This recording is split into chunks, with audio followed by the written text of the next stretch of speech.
ఓం శ్రీ గురుభ్యో నమ.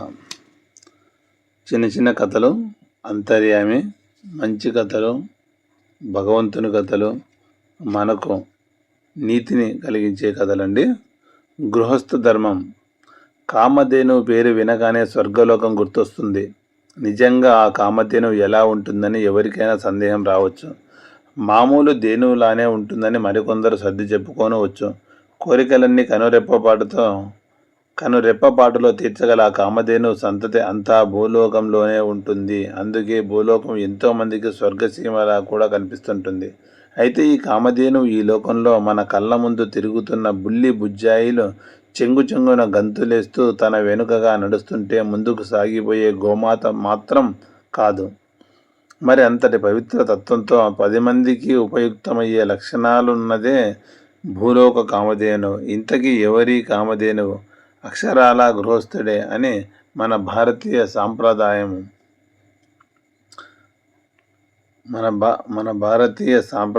చెబుతున్నది. అలాగే మన భారతీయ సాంప్రదాయ విలువలన్నింటినీ సంతరించుకొని సరస్వతి మాత చిరునవ్వుల రూపంగా విరాజిల్లుతున్న పురాణాలనే నిర్వచిస్తున్నాయి. మార్కండేయంలో మదాలస అలర్కుడికి గృహస్థాశ్రమ ధర్మాలను చెప్పినప్పుడు గృహస్థుడు కామధేను అంతటి గొప్పవాడు ఎందుకయ్యాడో మనకు పూర్తిగా అవగతమవుతుంది.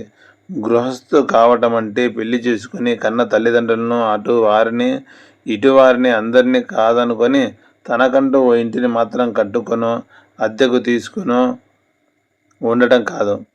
చిన్ని నా బుజ్జకు శ్రీరామరక్ష అని అనుకోవటం అంతకన్నా కాదు అని మదాలస చెప్పిన గృహస్థాశ్రమ ధర్మాలు తేటతెల్లం చేస్తాయి. గృహస్థుల్లో కామధేనువును చూస్తూ ఎన్నో రకాల జీవులు అతడితో ఆధారపడి తమ జీవనాన్ని కొనసాగిస్తాయి. కనుకనే నిక్కచ్చిగా గృహస్థుడు ఉత్తమ స్థానాన్ని పొంది ఉన్నాడు.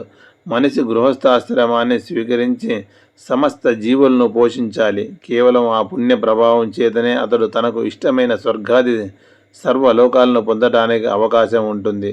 పితరులు, మునులు, దేవతలు, భూతాలు, తోటి మనుషులు, చివరికి క్రిమికీటకాలు, పశుపక్షాదులు కూడా గృహస్థుడిని ఆశ్రయించి ఉండి అతడు తమకు అన్నం ఎప్పుడు పెడతాడా అని అతడి వంకే నిరీక్షిస్తూ చూస్తుండటం వల్ల గృహస్థుడి ప్రాధాన్యం ఎంతటిదో తెలుస్తుంది.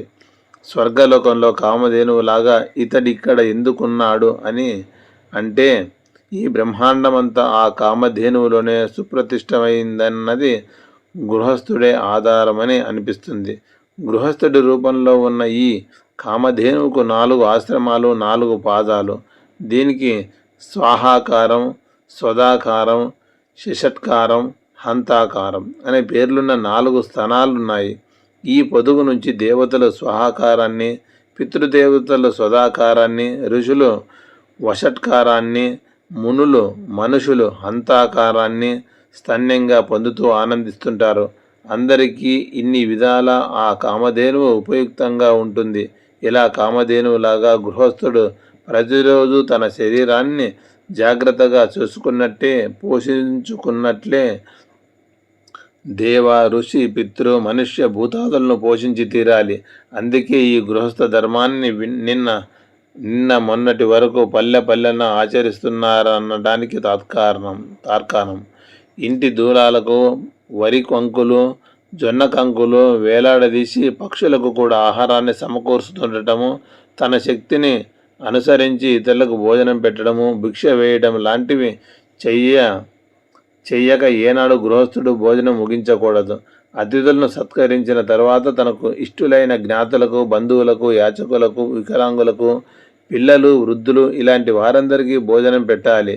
పరులు ఎవరైనా బీదవారు అన్నాన్ని యాచించి వస్తే వారికి ఆహారం పెట్టాలి. తనకున్న సంపదను, భోగభాగ్యాలను ఇతరులకు కూడా ఇస్తూ వారితో సమానంగా తాను అనుభవించాలి. ఈ గృహస్థ ధర్మాన్ని మించిన సోషలిజం మరేది లేదన్నది ఎందరెందరో విదేశీయులు ప్రగాఢ విశ్వాసం కూడా. ఇన్ని విధాలుగా ఇంతమంది శ్రేయం కోరి నిరంతరం పాటుపడుతున్న కారణంగానే భూలోకంలో ఉన్న గృహస్థుడు స్వర్గలోకంలో లేని కామధేనువుతో సరిపోతున్నాడు.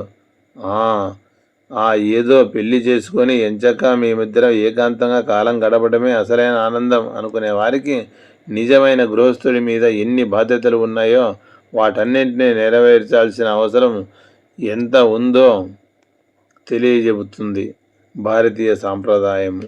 గృహస్థే భూలోక కామధేనువు. రెండవ కథ అండి.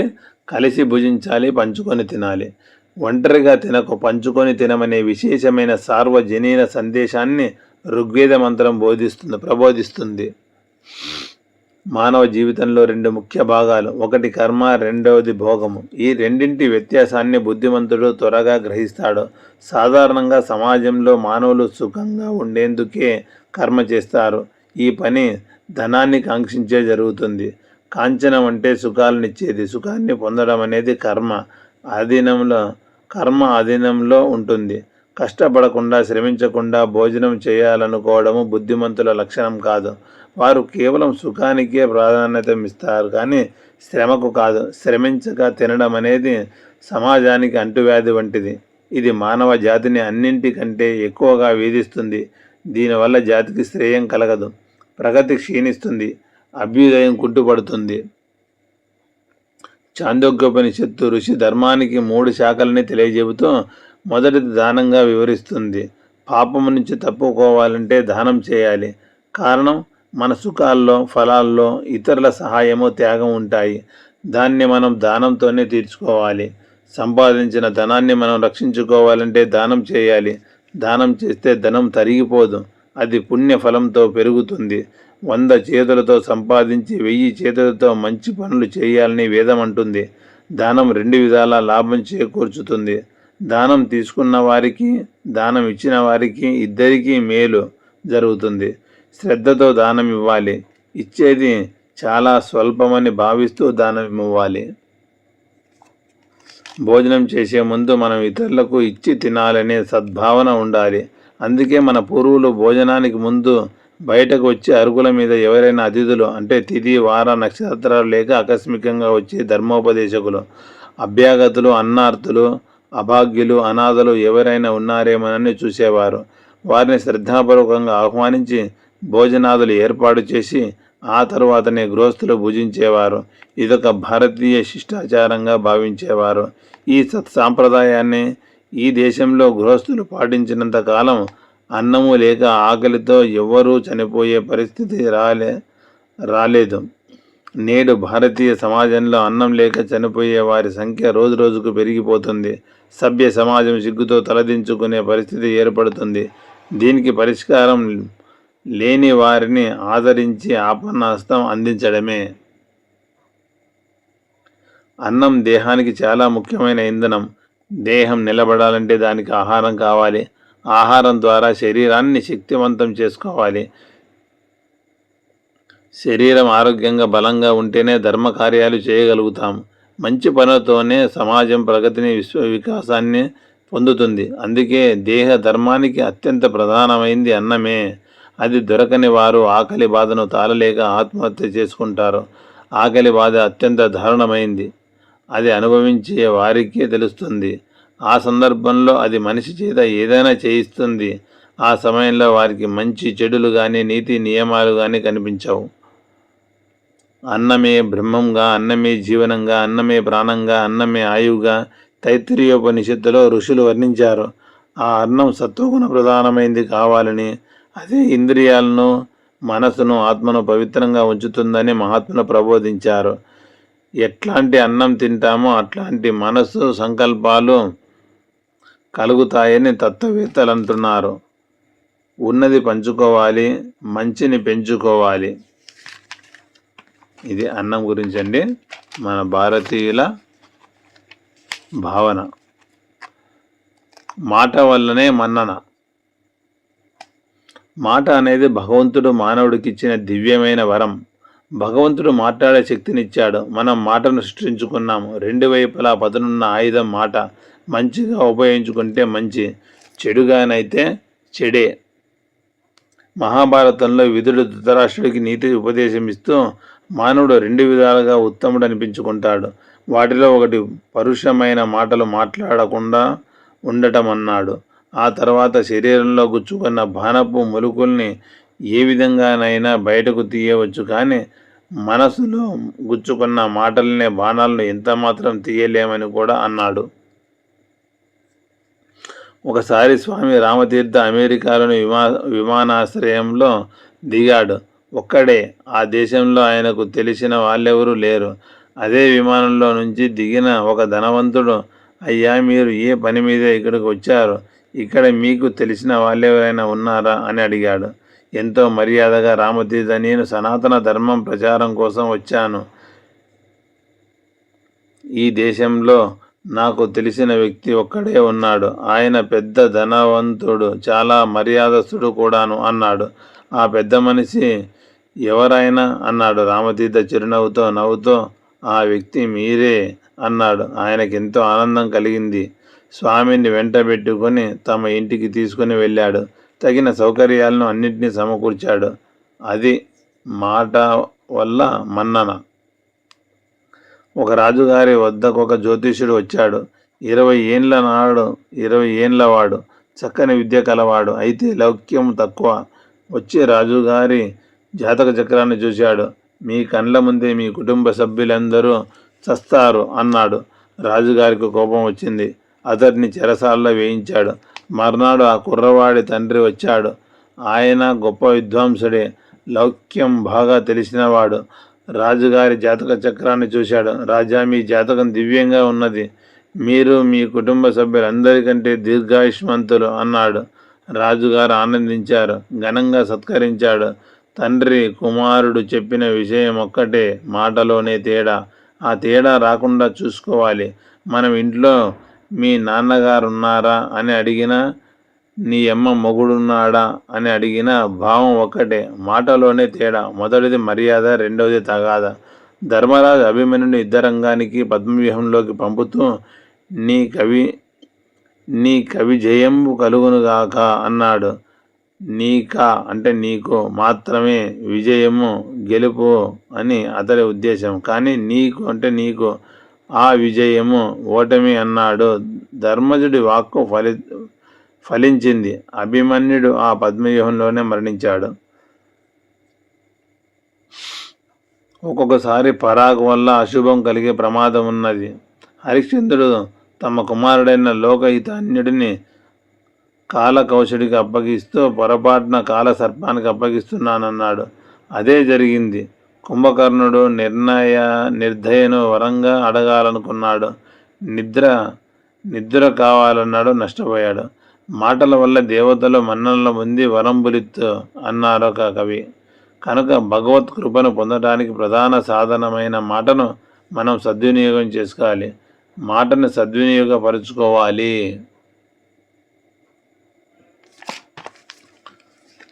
పితృభక్తి అండి. అపుత్రస్య గతిర్నాస్తి అని శాస్త్రము పున్నామ నరకం నుంచి తప్పించగలవాడు పుత్రుడు అంటారు. జీవి తన జీవిత కాలంలోనే చేసే అనేక అకృత్యాల్లో కొన్ని ప్రజ్ఞాదోషాలు తెలిపి చేసేటివి, మరికొన్ని అజ్ఞానం వల్ల చేసేవి. అజ్ఞాన దోషాలకు క్షమ యాచించే అర్హత ఉన్నది. అందుకే శ్రీనివాసుడి ముందు అంజలి ఘటించి ఆర్తిగా అర్థిస్తాము.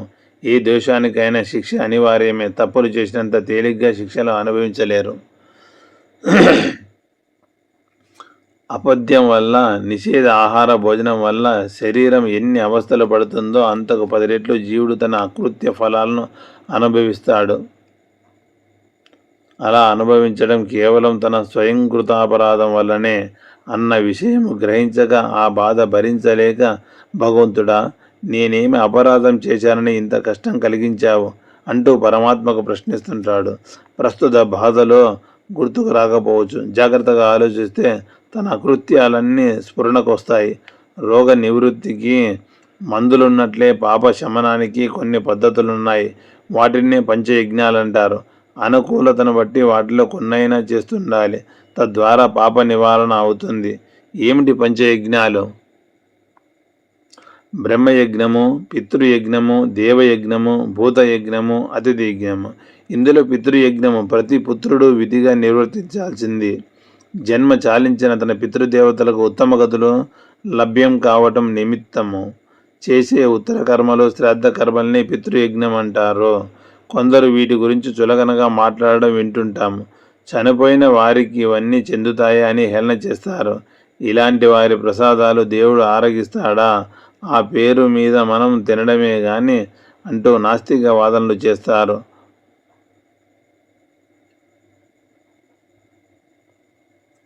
హేళన చేస్తారు. ఇలాంటి వారి ప్రసాదాలు దేవుడు ఆరగిస్తాడా? ఆ పేరు మీద మనం తినడమే గాని అంటూ నాస్తిక వాదనలు చేస్తారు. ఆత్మలైనా పరమాత్మలైనా భౌతిక రూపంలో దేన్ని స్వీకరించవు. భావన ద్వారానే నివేదనలు స్వీకరిస్తాయి. అగ్నిని మాధ్యమంగా చేసుకుని నిర్వర్తించే యజ్ఞాల్లోని హవిస్సులు ఎవరికి ఉద్దేశితమైనవో వారికి చెందుతాయి. ఇది యుగ యుగాలుగా అనుసరిస్తున్న వేద ధర్మము. శ్రీరాముడు, పరశురాముడు, ఆదిశంకర్ల వంటి మహనీయులు సైతం పితృయజ్ఞాలను ఎంతో శ్రద్ధాభక్తులతో నిర్వర్తించారని చెబుతారు. ఇక సామాన్య మానవులు ఎంత శ్రద్ధ వహించాలో ఆలోచించండి. ఒక ఊరిలో తండ్రి కొడుకులు ఒకరంటే ఒకరు ఎంతో ప్రేమాభిమానాలతో ఉండేవారు. కాలక్రమంలో తండ్రి మరణించాడు. వారు బీదతనంతో బాధపడుతున్నందువల్ల కొడుకు తన తండ్రి కర్మకాండలు నిర్వర్తించడానికి ఇబ్బంది ఏర్పడింది. అప్పుడు ఆ కొడుకు మెడలో ఒక ఫలకాన్ని వేలాడదీసుకొని సంతలో కూర్చున్నాడు. నా తండ్రి కర్మకాండలకు ధన సహాయం చేసిన వారికి నేను జీవితాంతం బానిసనై సేవలు చేస్తాను. అందరూ వింతగా అతన్ని చూస్తూనే ఉన్నారు తప్ప ఎవరు సాయం చేయలేదు. వాయుదేవుడి ద్వారా ఆ సమాచారాన్ని తెలుసుకున్న దేవేంద్రుడు అతడి పితృభక్తికి ఎంతో సంతోషించాడని మారువేషంలో అతడి ముందు ప్రత్యక్షమై కోరిన ధనాన్ని అనుగ్రహించడమే కాక మరణానంతరం స్వర్గప్రాప్తి కలిగించాడని కథ. ఇందులోని ప్రధానాంశం పితృభక్తి ప్రాధాన్యము. మృకండ మహర్షిని శివుడు వరం కోరుకోమంటే అధికాయుష్యు గల మూర్ఖుడైన పుత్రుడి కంటే అల్పాయుష్యు గల ఉత్తమ పుత్రుణ్ణి కోరుకుంటాడు. సుపుత్రుడి వల్ల వంశగౌరవం ఇనమడిస్తుంది, వంశాభివృద్ధి జరుగుతుంది, పితృదేవతల అనుగ్రహం లభిస్తుంది. ఈ సత్యాన్ని పౌరాణిక గాథలు చెబుతున్నాయి. పుత్రులకు సన్మార్గదర్శనం చేయడము, ప్రయోజకుల్ని చేయడము పెద్దల కర్తవ్యం. అప్పుడు మాత్రమే పుత్రసిద్ధి అనే అమోఘ తృప్తి అనుభవం అవుతుంది. పంచయజ్ఞాలు పాప నివారకాలు. సోహం అండి.